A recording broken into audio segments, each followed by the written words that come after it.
right? We're Yes. the second chance people in this room, and we believe in second chances. And that's what the parole board's supposed to be evaluating, whether somebody's ready to come back to their families and their communities. And instead of basing their decision on the evidence of a person's readiness or not, they're basing their decisions on the nature of the crime. And they've already done their time. A judge has decided, a sentencing judge has given them a sentence, and so now the parole board doesn't like that sentence, so they're deciding what it should be. I want to read you one thing. I don't know how many of you have heard about the Center for Constitutional Rights, but a few months ago in January, the parole board, who had not followed the law that they're supposed to be following, made an effort at correcting that, and they filed some procedures with the State Department. It's too complicated for me to go into it, but they were doing this legal process to change, to accommodate the law. And it was a farce. It really wasn't what it was supposed to be. And it caused outrage from so many people in this state.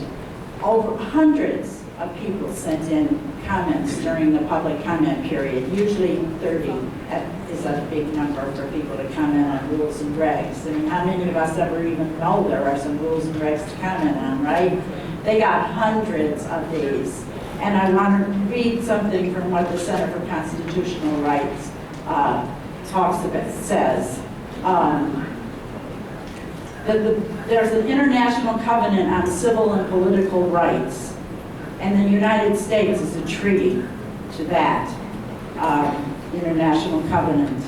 And this is what the CCR says about it. Parole practices must comply with Article 9 of the International Covenant on Civil and Political Rights, which states, everyone has the right to liberty and security of person.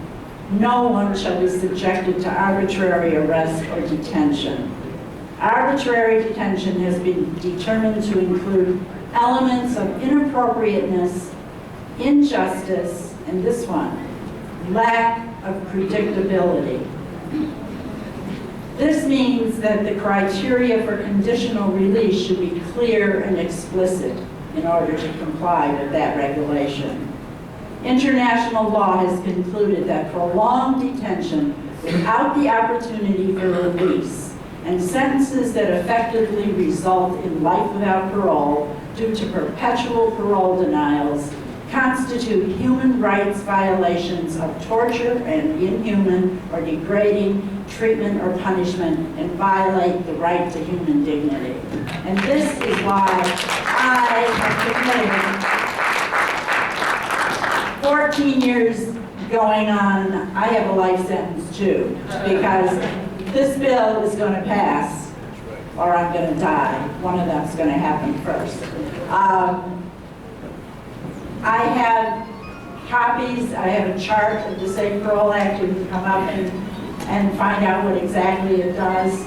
I'll be happy to answer any questions. Just wanted to give you an oversight of what I'm talking about. Thank you for having me.